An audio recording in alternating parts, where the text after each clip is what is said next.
Destruí mi matrimonio por acostarme con mi jefe. Mi nombre es Lía Ramírez. Y antes de que me juzgues, escucha mi historia. Porque no todo lo que parece una traición lo es, y no todo lo que parece amor en realidad lo fue. Yo tenía 28 años cuando destruí el mundo perfecto que tanto había soñado. Estaba casada con Tomás, el tipo más noble que jamás existió. Profesor de literatura en un colegio nacional. Soñador. Lento. Bueno. Demasiado bueno para esta historia. Me preparaba el desayuno antes de salir, me llenaba la mochila con frases escritas a mano en servilletas, me esperaba cada noche con la cena lista y los ojos brillosos. Nunca me gritó, nunca me fue infiel, nunca se olvidó de un aniversario. Nunca. Y aún así lo traicioné. Antes de continuar necesito decirlo con claridad, no lo hice por deseo, lo hice por escape. No quería otro cuerpo. Quería otra vida. Una vida que no nos alcanzaba. Éramos dos adultos compartiendo un departamento de una sola habitación, sin coche, sin viajes, sin tiempo. Él estaba conforme. Yo, mientras tanto, veía la vida pasar por el reflejo de vitrinas llenas de cosas que no podía tener. Y ahí fue cuando apareció Ulises del Valle. Mi jefe. El tipo que dirigía la agencia creativa donde trabajaba. Un hombre que no tenía tiempo para bromas, pero que parecía tenerlo todo. Relojes suizos, corbatas italianas, una camioneta negra con vidrios polarizados y un aura que decía, yo mando aquí. La primera vez que me habló fuera del contexto laboral fue en una fiesta de aniversario de la empresa. Yo llevaba un vestido prestado y un vino barato en el cuerpo. Él se acercó como quien sabe que todos lo están mirando. Me ofreció una copa que valía más que mi sueldo y sin rodeos dijo, ¿has pensado en escalar aquí dentro? Respondí que sí. Con entusiasmo. Con esa hambre que ya se me notaba en la piel. Tienes talento, dijo mientras me miraba como si leyera entre mis huesos. Pero el talento no basta. A veces hay que hacer cosas fuera del guión. No entendí. O fingí no entender. Esa fue mi primera falta. La segunda fue no apartarme cuando días después, me pidió que lo acompañara a una reunión privada fuera del horario. La tercera, la definitiva, fue subirme a su camioneta aquella noche. Él no me besó. No me tocó sin permiso. Solo puso todo sobre la mesa como una transacción bancaria, un ascenso, un aumento significativo, acceso a clientes de alto perfil a cambio de exclusividad. No de contrato de cuerpo. Piensa en tu futuro, dijo. Y por un segundo pensé en Tomás. En su sonrisa cuando le di ese reloj barato por nuestro segundo aniversario. En sus palabras suaves cuando yo me quebraba por cansancio. En su fe en mí. Y aún así me quedé. No por deseo, sino por promesa. Promesa de algo mejor. Esa noche llegué tarde a casa. Le escribí que estaba con mi amiga Elina, que se me hizo tarde.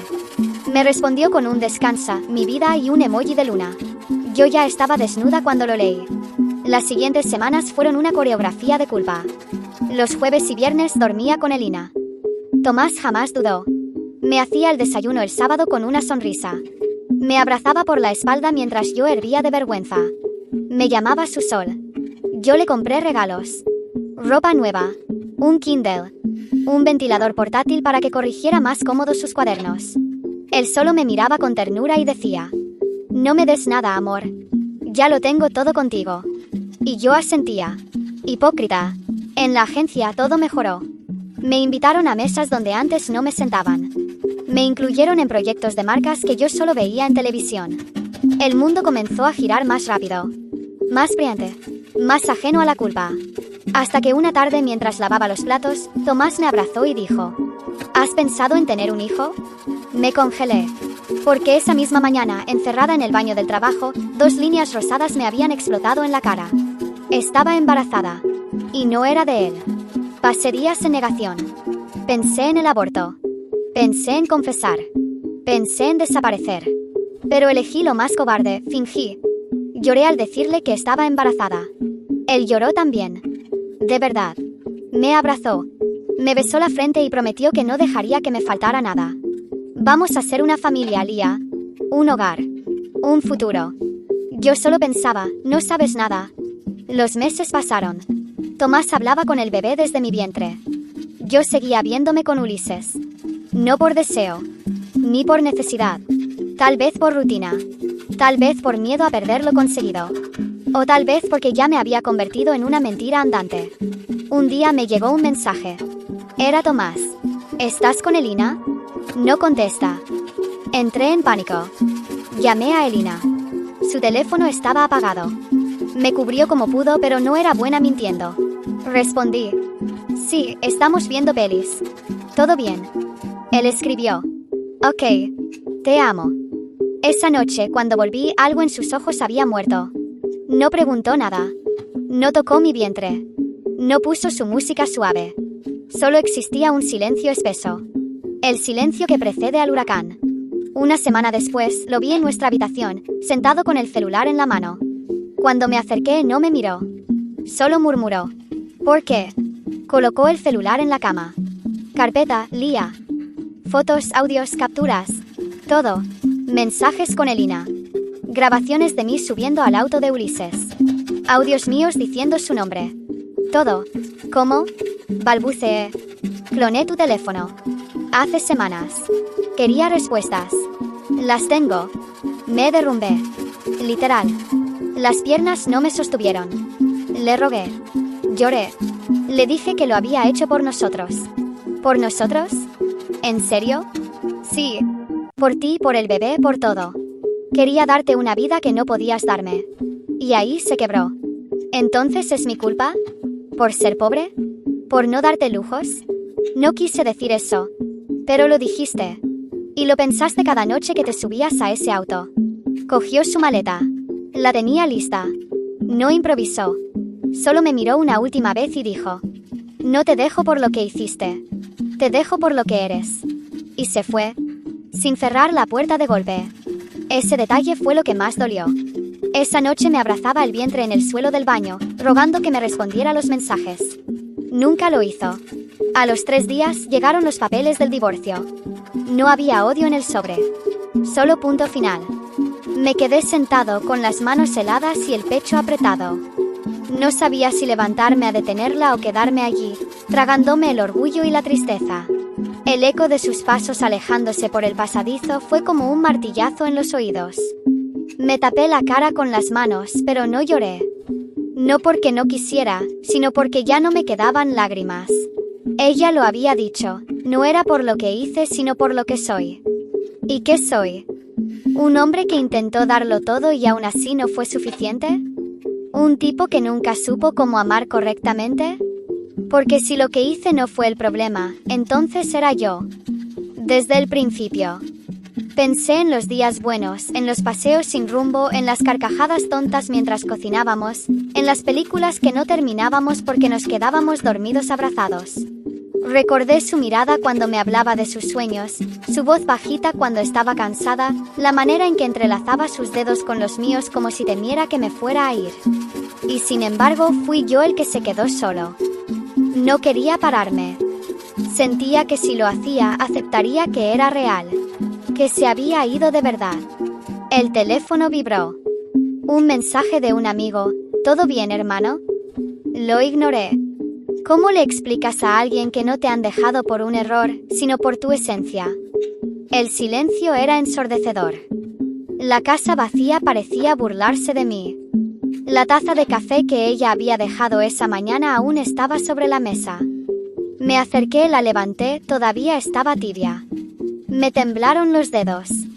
No la lavé. No podía. Era como si borrar ese rastro fuera terminar de aceptar que ya no iba a volver.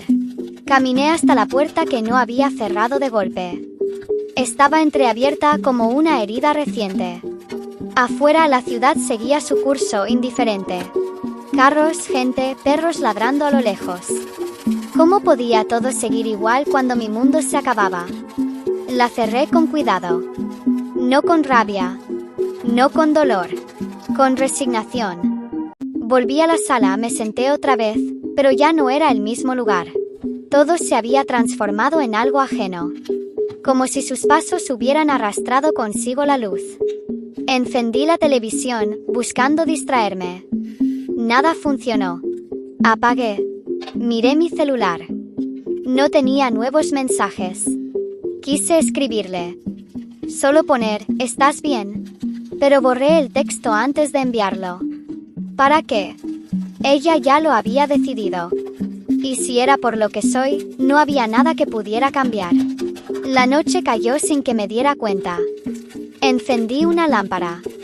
La luz era tenue y me hizo sentir aún más solo. Me acosté en el sofá. Cerré los ojos. Pero no dormí. Solo esperé. Esperé a que pasara el dolor. A que dejara de doler lo que soy. No sé cuánto tiempo estuve en ese sofá. Podían haber pasado horas o solo minutos. Lo cierto es que me sentía como si el tiempo se hubiera roto.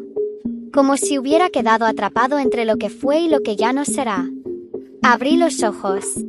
No porque hubiera dormido, sino porque me dolían de tenerlos cerrados tanto tiempo. El reloj marcaba las 3:17 de la madrugada. La ciudad dormía, pero mi cabeza era un torbellino. Me levanté, caminé por la casa sin rumbo. Fui al baño, me miré en el espejo. Me vi pálido, ojeroso, derrotado. Esa palabra me atravesó como una lanza, derrotado. Así me sentía. No humillado, no triste, solamente derrotado. Me eché agua fría en la cara. Quise que eso me despertara de esta realidad absurda donde la persona con la que pensé envejecer ya no estaba. Volví al cuarto. Todo seguía igual. El mismo desorden suyo, su perfume todavía en la almohada, la media colgada en la esquina de la cama, el cargador que ella siempre dejaba mal puesto. No había pasado tanto tiempo desde que se fue, pero su ausencia ya lo invadía todo. No pude más. Me senté en el borde de la cama y por fin lloré. No de rabia, no de impotencia, sino de esa tristeza que te parte por dentro y no necesita gritar. Lloré en silencio. Como quien ya entendió que no hay marcha atrás. Quise odiarla. Por irse así. Por no pelear por nosotros. Por rendirse. Pero no pude. Porque en el fondo entendía lo que había dicho. Ella no me dejó por una discusión, ni por una traición, ni por falta de amor. Me dejó porque yo, con todas mis cicatrices, mis miedos, mis torpezas emocionales, no supe sostener lo que teníamos. Me dejó por lo que soy. Y eso dolía más que cualquier otra cosa. Al amanecer me rendí. No podía seguir dentro de la casa. Agarré una chaqueta, mis llaves y salí. El aire frío me golpeó la cara como una bofetada, pero me hizo bien. Caminé sin dirección. Por calles que conocía de memoria, pero que ahora parecían distintas. Como si todo hubiera cambiado con su partida. Me encontré en una banca, en un parque que solíamos visitar. Donde comíamos helados sentados, donde ella contaba historias de su infancia, donde yo un día le dije te amo por primera vez. La recordé sonriendo. Sus ojos brillando. Recordé cómo me miraba cuando pensaba que no la veía. Y sentí que todo eso era otro universo, uno que ya no me pertenecía. Una señora mayor paseó cerca con su perrito. Me sonrió. Le devolví una mueca. Me pregunté si ella en algún momento también fue dejada. Si también tuvo que reconstruirse desde los pedazos. Las horas pasaron. Yo seguía allí sentado como una estatua con los hombros caídos. No quería regresar. No quería enfrentar el vacío de nuevo. Pero volví. Y la casa seguía igual. Decidí empezar a ordenar. No por limpiar, sino por necesidad de hacer algo.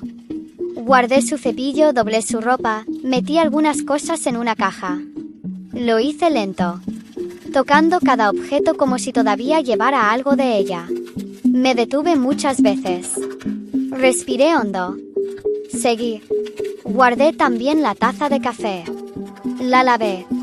Fue como un acto simbólico, aceptar que ya no volvería. Que si lo hacía no sería por amor, sino por costumbre o culpa. Y yo no quería eso. No lo merecía. Encendí la computadora. Tenía correos acumulados. Trabajo pendiente. Pero todo me parecía ridículo. ¿Cómo responder un correo cuando tu corazón está hecho polvo? Aún así lo hice. Uno por uno. Como un robot. Porque necesitaba distraerme. Porque no podía seguir encerrado en mis pensamientos. Pasaron los días. Lentos. Dolorosos.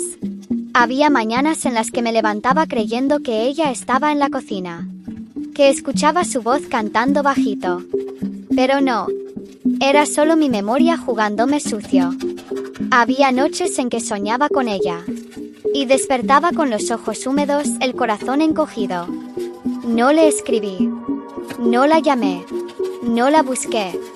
Tampoco ella. Y eso también dolía. Porque me confirmaba que sí, que todo estaba dicho. Que no había marcha atrás. Los amigos empezaron a notarlo. Me llamaban. Me invitaban a salir. Algunos me ofrecieron consejos vacíos. Sal con alguien más, todo pasa, el tiempo cura todo. No sabían lo que decían. Porque a veces el tiempo no cura. Solo te enseña a vivir con la herida. Una tarde fui a ver a mi madre.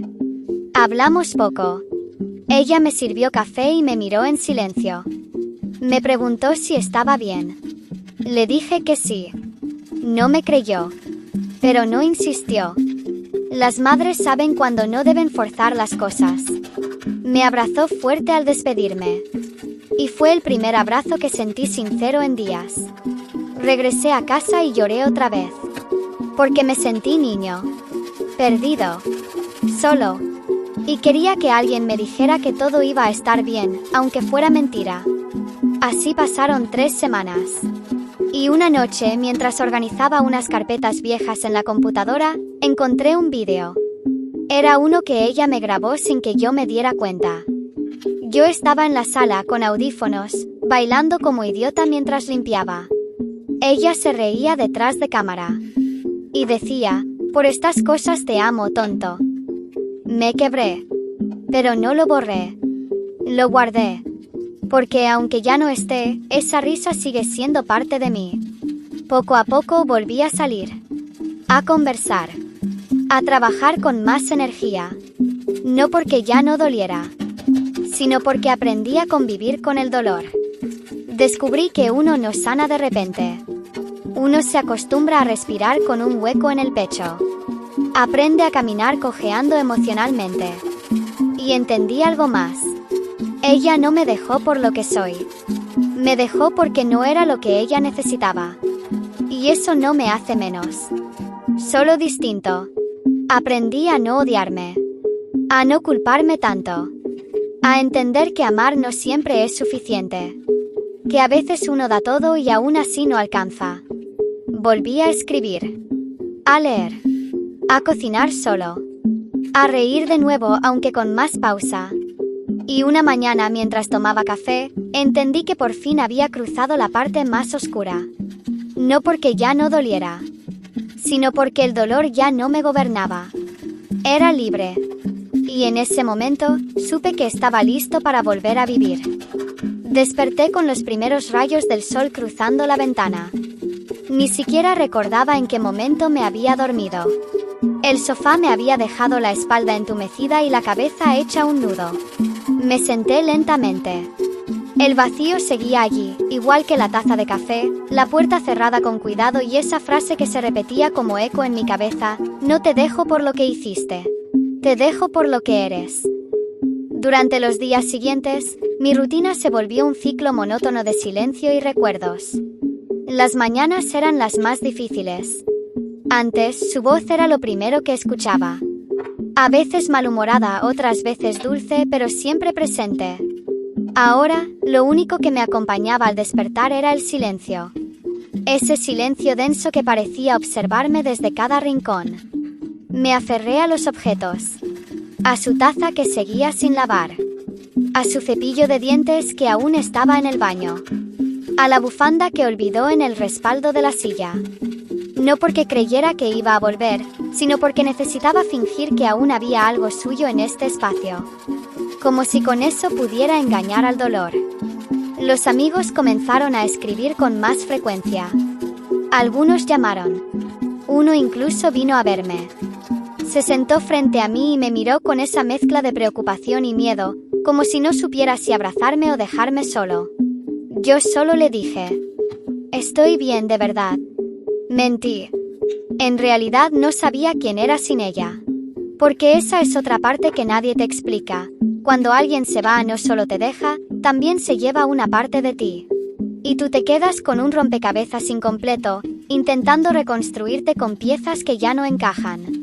Una tarde, después de mucho pensar, me decidí a escribirle. No para que volviera, no para hacerla cambiar de opinión, sino para poder soltar todo lo que me estaba comiendo por dentro.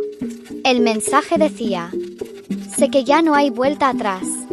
Lo entendí desde que no cerraste la puerta. Desde que no hubo gritos ni reproches. Solo una despedida que dolió más por su calma. Pero aún así tenía que decirte esto. No sé cómo se aprende a no ser uno mismo. No sé cómo se cambia lo que uno es. Lo intenté, te juro que lo intenté. Pero al final me di cuenta de que tú no querías cambiarme.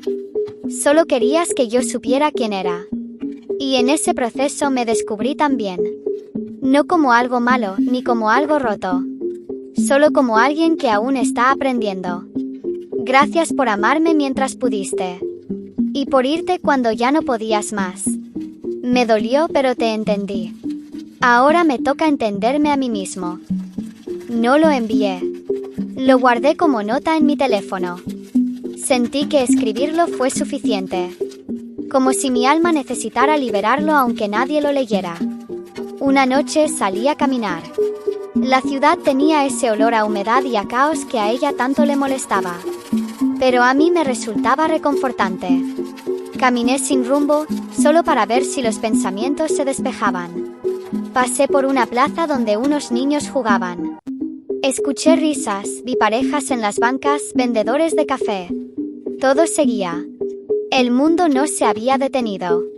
Y fue en ese momento que me di cuenta de algo. Ella se había ido, sí. Pero yo seguía aquí. Respirando. Caminando. Sintiendo. Había perdido algo que amaba, pero no me había perdido a mí. Esa noche, cuando regresé, guardé su taza. Lavé el cepillo de dientes. Doblé la bufanda y la puse en una caja junto con otros recuerdos. No para olvidarla, sino para dejar espacio. Para mí. Para lo que viene. No fue un acto impulsivo ni simbólico. Fue simple, honesto. Como una declaración silenciosa. Me duele, pero sigo. Y poco a poco, el dolor dejó de ser un grito en el pecho. Se volvió un susurro. Una memoria. Algo que dolía sin destruir. Una tarde cualquiera, sin pensarlo, volví a sonreír. No por alguien más. No por algo especial. Solo porque me descubrí presente. Porque después de tanto tiempo pensando en el nosotros, por fin recordé cómo se sentía estar conmigo mismo. No sé qué fue de ella. Si volvió a su ciudad, si encontró a alguien nuevo, si está mejor sin mí. Tampoco lo necesito saber. Lo que sí sé es que aquel día, cuando dijo que no me dejaba por lo que hice, sino por lo que soy, tenía razón. Pero hoy entiendo que lo que soy no está mal. Lo que soy es solo humano. Con errores, con aciertos, con muchas cosas que aprender. Y si algún día alguien vuelve a entrar por esa puerta, no será para llenar un vacío. Será para caminar conmigo, no para arrastrarme hacia otro intento de ser quien no soy. Porque aprendí que quien se va por lo que tú eres, nunca debió quedarse.